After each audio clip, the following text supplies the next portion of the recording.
श्री भगवान बोले, भय का सर्वथा अभाव, अंतःकरण की पूर्ण निर्मलता, तत्व ज्ञान के लिए ध्यान योग में निरंतर दृढ़ स्थिति और सात्विक दान, इंद्रियों का दमन, भगवान देवता और गुरुजनों की पूजा तथा अग्निहोत्र आदि उत्तम कर्मों का आचरण एवं वेद शास्त्रों का पठन पाठन तथा भगवान के नाम और गुणों का कीर्तन, सर्वधर्म पालन के लिए कर्ष सहन और शरीर तथा इंद्रियों के सहित अंतःकरण की सरलता,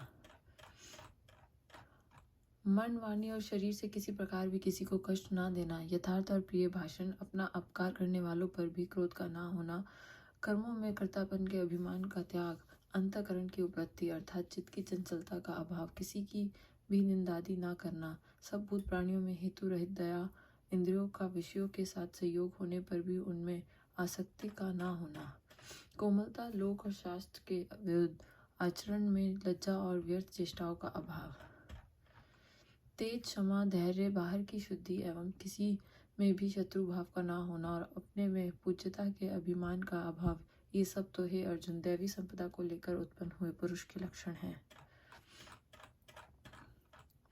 हे पार्थ, दंभ, घमंड और अभिमान तथा क्रोध, कठोरता और अज्ञान भी, ये सब आसुरी संपदा को लेकर उत्पन्न हुए पुरुष के लक्षण हैं। दैवी संपदा मुक्ति के लिए और आसुरी संपदा बांधने के लिए यानी मानी गई है। इसलिए हे अर्जुन, तू शोक मत कर, क्योंकि तू दैवी संपदा को लेकर उत्पन्न हुआ है। हे अर्जुन, इस लोक में भूतों की सृष्टि यानी मनुष्य समुदाय दो ही प्रकार का है, एक तो दैवी प्रकृति वाला और दूसरा आसुरी प्रकृति वाला। उनमें से दैवी प्रकृति वाला तो विस्तार पूर्वक कहा गया, अब तू आसुरी प्रकृति वाले मनुष्य समुदाय को भी विस्तार पूर्वक मुझसे सुन।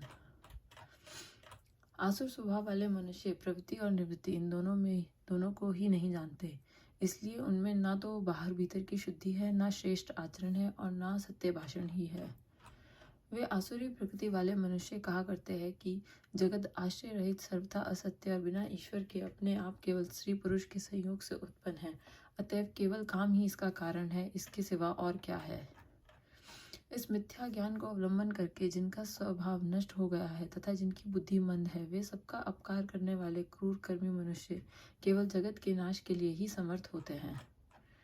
वे दंभ, मान और मद से युक्त मनुष्य किसी प्रकार भी पूर्ण न होने वाली कामनाओं का आश्रय लेकर अज्ञान से मिथ्या सिद्धांतों को ग्रहण करके और भ्रष्ट आचरणों को धारण करके संसार में विचरते हैं तथा वे मृत्यु पर्यंत रहने वाली असंख्य चिंताओं का आश्रय लेने वाले, विषय भोगों के भोगने में तत्पर रहने वाले और इतना ही सुख है इस प्रकार मानने वाले होते हैं। वे आशा की सैकड़ों फांसियों से बंधे हुए मनुष्य काम क्रोध के परायण होकर विषय भोगों के लिए अन्याय पूर्वक धन आदि पदार्थों का संग्रह करने की चेष्टा करते हैं। वे सोचा करते हैं कि मैंने आज यह प्राप्त कर लिया है और अब मैं इस मनोरथ को प्राप्त कर लूंगा, मेरे पास यह इतना धन है और फिर भी यह हो जाएगा। वह शत्रु मेरे द्वारा मारा गया और उन दूसरे शत्रुओं को भी मैं मार डालूंगा। मैं ईश्वर हूँ, ऐश्वर्य को भोगने वाला हूँ, मैं सब सिद्धियों से युक्त हूँ और बलवान तथा सुखी हूँ।